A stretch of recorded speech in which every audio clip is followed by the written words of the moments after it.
अरे जाने मन इतना वजन उठौले का जरूरी बा? भारी होखत लावा गड़िया धोली। गड़िया तार फट जाए तना डर ले बत अरे नाई फाटी पीछवा बांध लेम तू आगा घुसुक के बैठ जइहा। करबा छिन रही बोलाई माई के अरे तू समझलू नाई पीछवा बांध के थोड़ा आगा घुसुक के बैठ जइहा। हम नहीं जाइम जोते यहाँ से।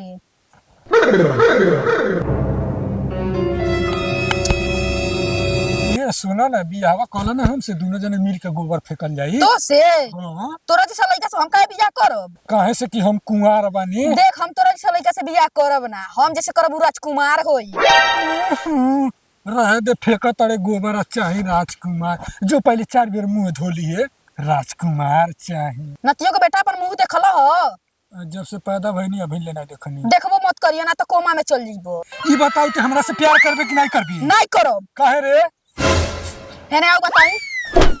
तोरा से कहनी हम नहीं करब तो तोरा समझ में नहीं जावता।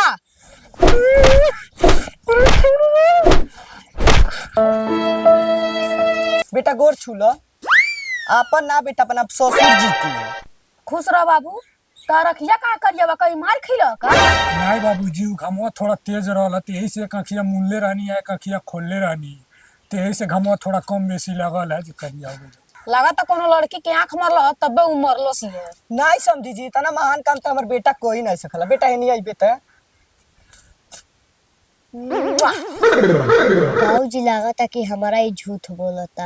हमनी को पत्ते धूपो बनी के करिया के चलावता लालो तो ना बनी के। समझी जी यह हमारे एगो लड़का बा पूरा गांव में पूछले में करा खान लड़का कहीं ना पे लेकिन गांव में मत पूछ। काहे जी? रौरा जानते नहीं गांव वाला सोचे ना सन कि केहू शादी होख है। ए महाराज ऐसा ना होला।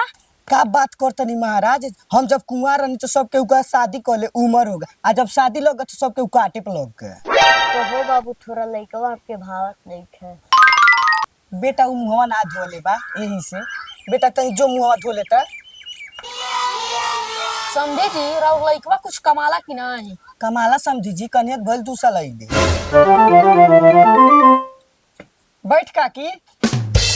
अरे नहीं का होता बाबू? बियाह होता काकी। के कर बाबू? हमर लइकवा काकी। कौन करम फूट ना देता तोर लइका के अपन लइकी। काकी मजाक कैले का आदत गोई नहीं समझी जी बड़ी मजाक करेले काकी। नमस्ते दादी। दादी है रे तो? बुरा मत मानो काकी हमर समझी हमें लइका देखे आइल बने। अच्छा ये बाने हो काकी।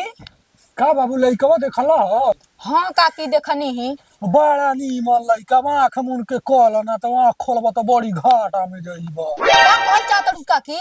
कुछ नहीं बाबू लड़का बा बड़ी सुंदर बा दारू शराब गांजा लड़की छेड़ले के अलावा कुछ नहीं जानेला। बाबूजी पहले ही कहत रहनी लइका फूटल बा। चुप सारे पलस्तर में रही सही हो जाई। ए बाबू तहनी पचन बात कर जा हम चलतानी घरी। ए काकी थोड़ा और रुको बाद में चल जाइयो। नहीं बाबू पतोहिया कही भेजनी उनकर बात ही सुने के तो चुगलई क के चली अइली। जाई बाबू। ठीक बा काकी जो। अरे बाबू बा अरे ना समझी जी हमरा तो लइका बड़ा निमन ना लागल फिर भी हम ई शादी करब नहीं। चलो तनी घरे नमस्ते। नमस्ते अपना गाड़ में डालो ना करबत तोके साला कहनी अगुआ आयल बा तो मुंह धो के आई है त ना घाम लगाता।